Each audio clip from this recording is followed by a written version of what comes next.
So we're in a Tesla S. Yep. So who are you? My name is Sahas Kata, and I'm the founder of Pepperdeck, and I'm here to show off a little hack I made on the weekend. Yay! And you're wearing Google Glass. Yes, I am. So the hack is you built the Tesla app, right? Correct. It's called Glass Tesla, and got up on the screen right here. And it's an app for Google Glass that lets you control your Tesla Model S. Cool. And we're here with Rocky. What's up, Rocky? And who are you? I'm Sandcap. I'm Sauce's brother. Yeah. I'm out right here. We're going for a ride in Half Moon Bay because it's a stunning, beautiful day here. So you got to tell me where to go. I'm not too familiar with the area. Let's go back out the gate. Sure. Yeah. Just don't hit my car.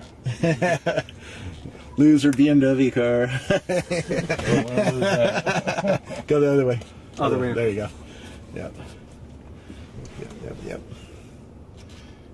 And yeah, this is cool. Reach your destination. Your So what kind- destination 25 Pinehurst Lane is on the Yeah, left. now everybody You have knows where I reached live. your Great. destination. That's peppered everywhere on the net. Not that you couldn't figure it out anyway. And we got 2 GoPro cameras up on the hood, so we'll see if we can get those shook off, which will cause us problems. So what does the Glass app let you do? So it's got 2 aspects to it right now. One is viewing information, and the other is actually interacting with the car. Yep. So I'll talk about the first part of it, which is the viewing aspect. And do you want me to take a left or Yeah, right? right, sorry. Right, okay. So viewing, one of the things EV owners need to do is see how much power is in their car. So naturally, we let you see that.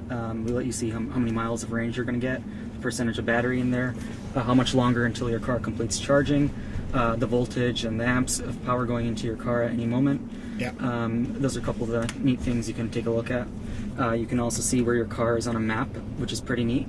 So if you ever forget where to park, it shows you the address as well as a pinpoint on the Google Maps. And then as for the car's actual secure state, will it be able to tell, like there's a graphic so you can actually see which door's open. Yep. So either the trunk pops open in the graphic if it's open, and same applies to each of the 4 doors and the front trunk as well. So that's a pretty neat little function we put in. And the last thing you can view right now is climate. So you can actually view the car's interior temperature at any given time as well as the exterior.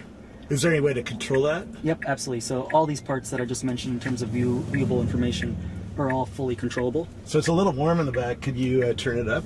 So right now, that's one of the restrictions that Tesla does. Even if I were to send a command to this car while I'm driving, it's not going to let me. There's only a couple things like the sunroof that would work. Okay. So I can give that a shot as well. Cool.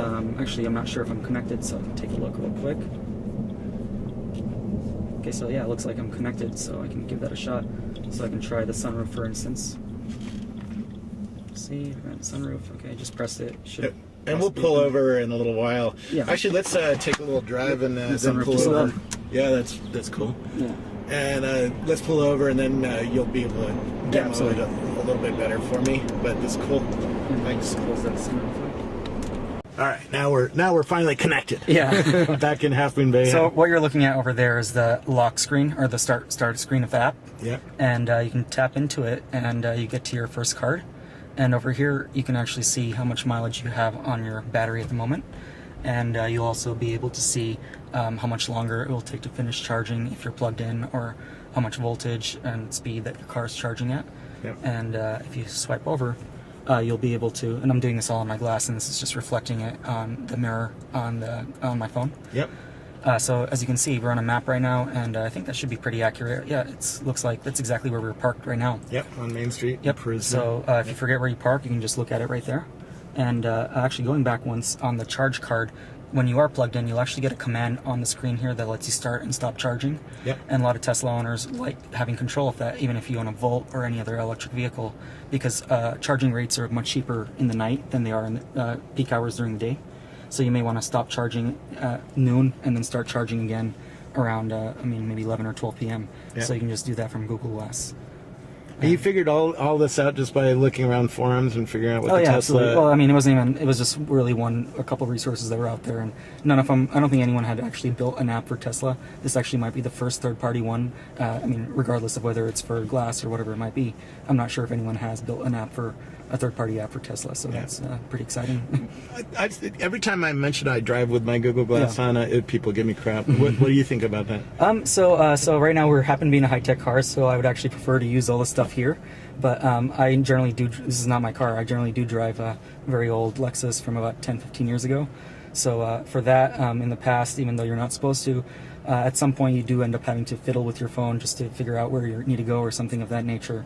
But with Glass, I mean, when I'm using it for navigation, it's passive, so it's quiet, it turns off, and then as you're approaching a turn, the screen turns on, it gives you some sound and tells you what to do. So I find that a lot less distracting, since you don't need to take your hands off the wheel, and you don't need to look anywhere else. Your head's still on the road, and you can just glance up slightly for a split second until you're done interacting with it. I totally agree. I think it's far safer than looking down at this beautiful screen, by the way. Yeah. Because now your eyes are down here, exactly, not looking and at least forward. this car is pretty neat. This entire panel right behind the steering wheel is not an actual physical panel. It's also a full screen as well. Yeah. So actually, a couple of things that will appear on it is you get your navigation appears right here when you're getting a route. Your electricity, what music's playing, so you can customize all that right here to reflect what's going on right here. So you don't actually even need to look down here. It's kind of crazy, but that's possible as well. Yeah, it's pretty cool. Yeah. How are you gonna make any money with this app, or are you just so I doing mean, it for fun? after I realized, I think in the last, I think it's been less than 24 hours, maybe about 15 or something hours since I launched the app. The last I checked before I head out here, I think there were about a little over 35,000 people that visited the website, and I think there were close to 700 people who signed up with their Google account. Yeah. And but last I checked, I think there were 23 people who have actually successfully linked both a Tesla and a Google Glass. So my current user base is probably about 22 right now. No, that's pretty cool. pretty cool. I heard Vic Conductra is one of them, right? Oh yeah, absolutely. He's the VP of social at Google, in charge of the whole Google Plus project. So he left a comment, and he seemed pretty excited. So I was pretty excited to see him using it. No, it's cool.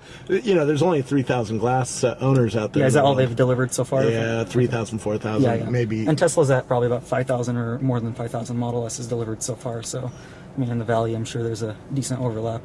Yeah, I'm seeing a lot more of Tesla S's. Yeah. It's a beautiful car. I want one. Oh, absolutely. I just can't afford one for 2 or 3 more years until my car payments. And they're having a much more affordable price range that Elon Musk is talking about, that car that's possibly as low as $30,000. So that should be pretty neat. No, very cool. Where do I learn more about your Glass app? Just go to glasstesla.com, and I can actually bring it up right here on the car. So if you choose right there, it should be loading. Yep. So that's actually the website right there, glasstesla.com. And I think the browser may have... Okay, I don't know what's going on right there. Yeah. You can see that. No, that's cool. Yeah. Well, very cool. Thanks so much for showing it to me. Did you want to see any of the commands? Or I'll play with it when I'm back home. Sure, okay, great. Thanks. Awesome.